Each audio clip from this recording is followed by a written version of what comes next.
La pire transaction que quelqu'un puisse faire dans toute sa vie est celle de changer son temps contre de l'argent. C'est probablement le pire échange qu'il y ait. Pourquoi ? Parce que premièrement, si vous voulez avoir plus d'argent, vous devez échanger plus de votre temps. Quoi que vous fassiez, qui que vous soyez, vous ne pouvez pas échanger en une journée plus de 24 heures, parce que 24 heures, c'est tout ce que nous avons en un jour. Notre temps est limité à 24 heures par jour, et on ne peut jamais aller au-delà. Vous pouvez à la limite travailler 12 heures ou 14 heures par jour, mais vous ne pouvez jamais, sauf exception, aller au-delà. Les riches n'échangent pas leur temps contre de l'argent.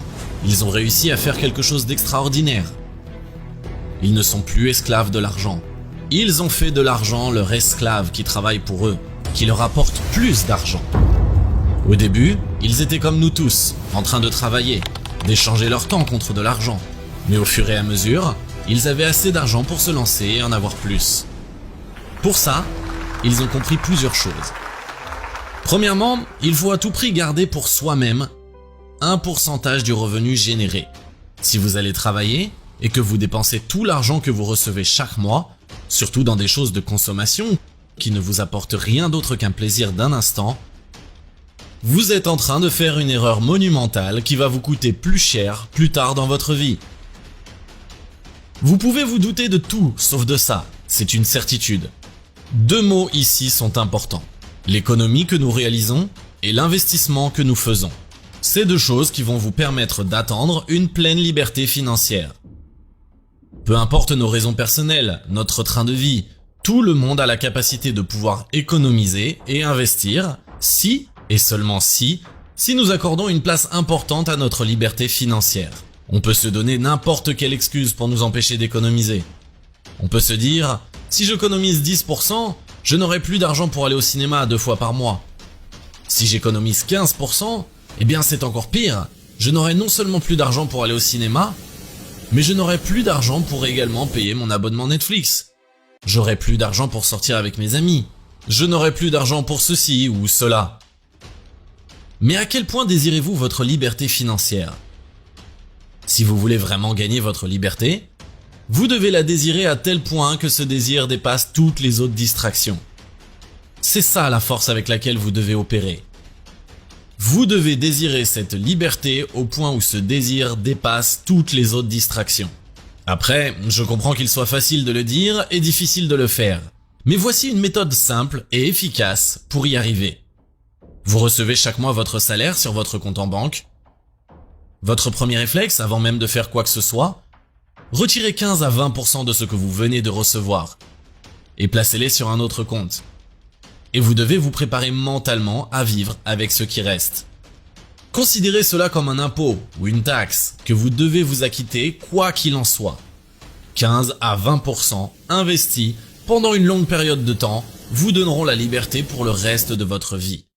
Il y a des gens qui se sont convaincus qu'ils ne pourront jamais économiser parce qu'en économisant, ils sentent qu'ils sont en train de soustraire un événement ou un achat qu'ils croient important pour soutenir leur train de vie. Faites une liste et traquez là où va votre argent tous les mois. Priorisez les dépenses de la plus importante à la moins importante.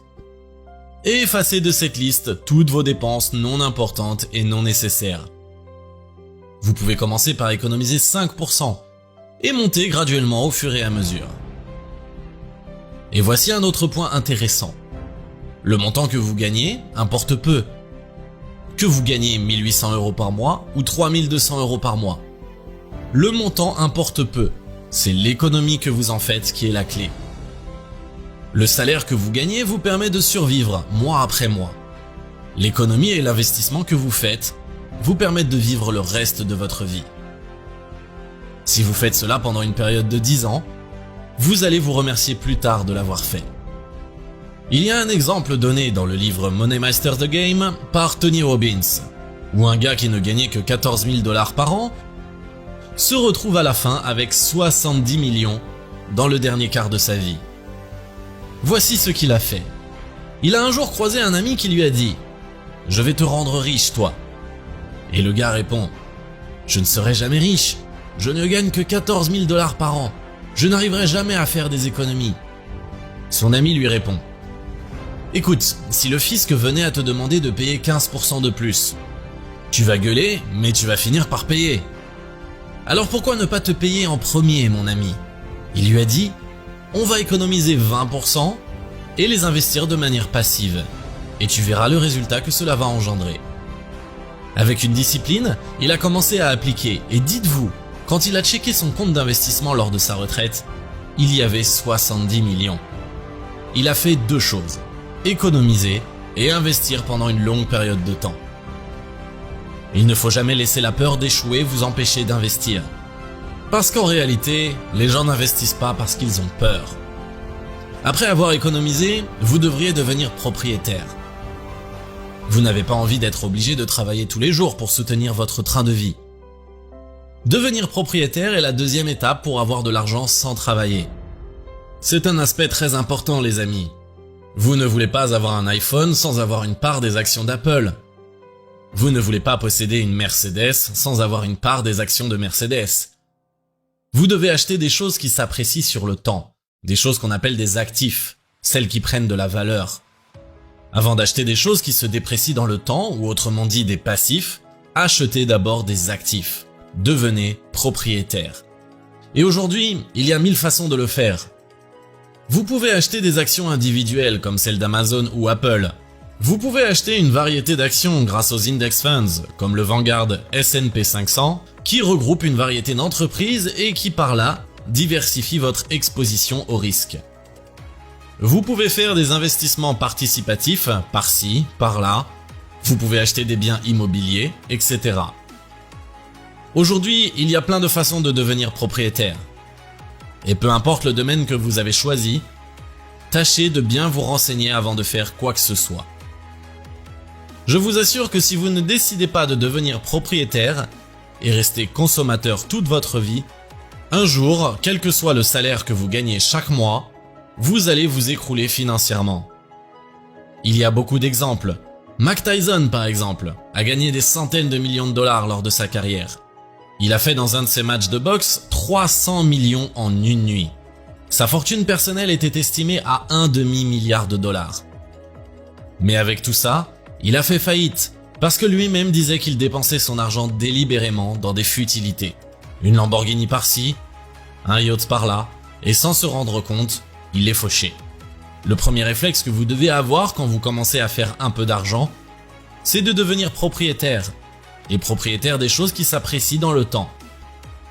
Pas celles qui se déprécient dans le temps.